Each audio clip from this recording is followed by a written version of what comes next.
Welcome back. Now, today on Info Hub, we are talking all matters land rates. And we've engaged our wakili, Charles Mugane, who will give us more information.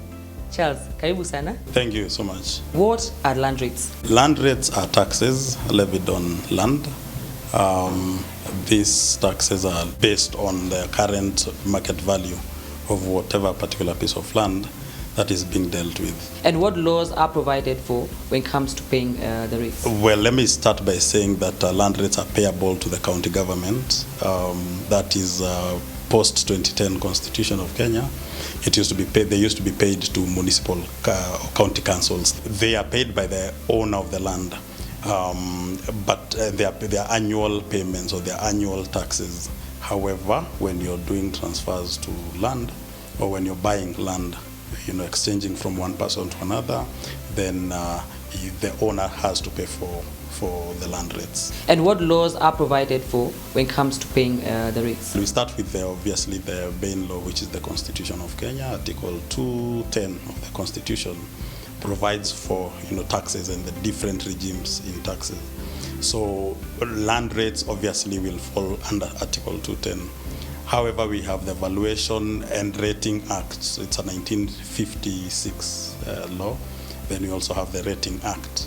So they will definitely provide for the rating of each particular piece of land that is there in Kenya. So how do you calculate these rates and who calculates them? Rates are payable based on the current market value of that particular piece of land.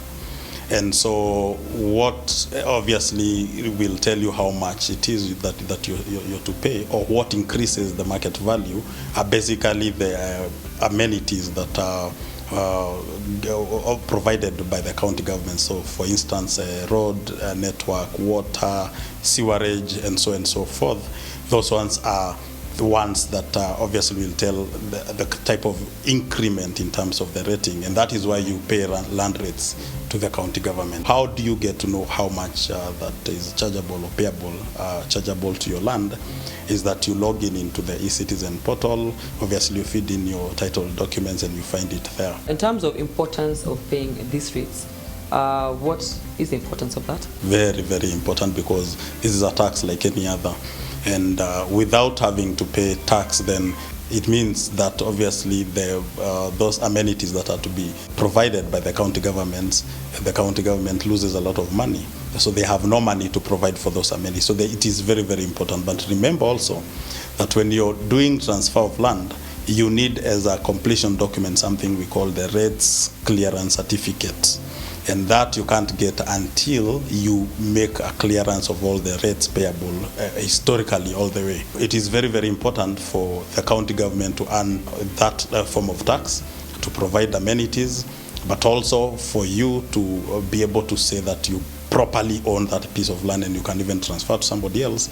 Then you have to make such payments. Let's discuss the penalties and the waivers. If you do not pay tax and they are annual in nature, then you find that the county government will impose penalties on those taxes. And so over time, because you'll find somebody who owns land for the last 10 years have never paid, then as a way of not really punishment, but they are trying to incentivize people to pay on time, they impose penalties on this tax. So supposing you're to pay, let's say, 100,000 on accrued tax rates, then you will find that there is a penalty on 5% of what is payable.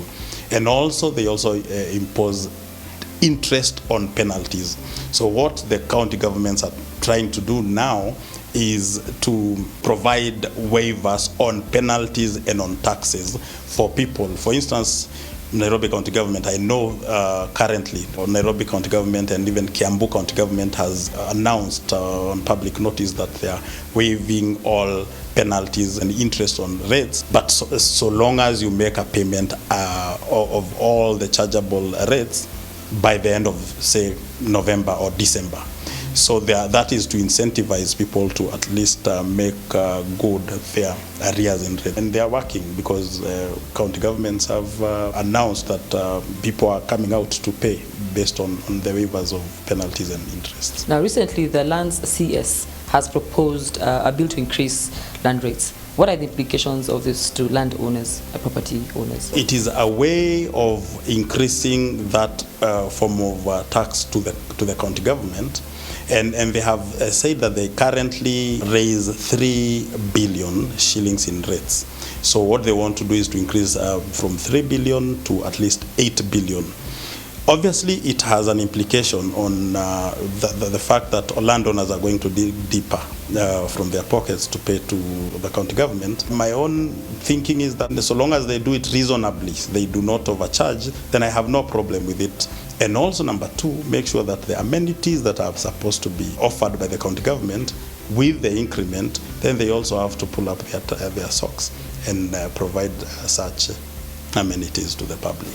But is the timing right for this? I mean, people are bleeding, they don't have money. Well, we are at a point in life in Kenya where so many things are not going right.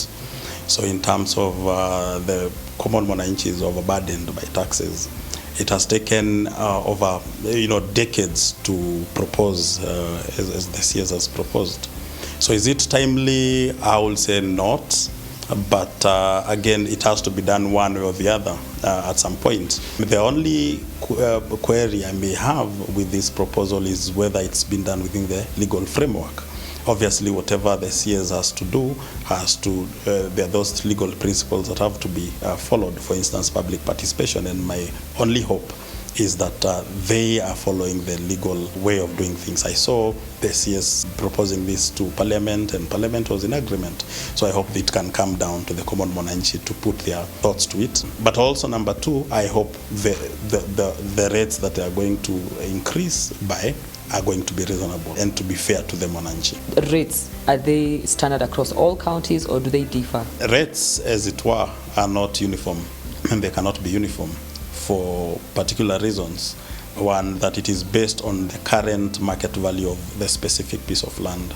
So they are not uniform, but also you'll expect that lands that lie within cities, major cities, and prime areas will fetch more rates than others out there. So they cannot be uniform, they will not be uniform. Number two, based on the kinds of services and that are offered there. So if a land that is based in a place that is very, very bare with no road network, then the value is low. So they are not uniform, and but we hope to get to a point where at one point in time we'll have equal services everywhere to make sure that we have an equalization model for ratings in Kenya. Thank you so much for your time, Ogane. Thank you for the information as well.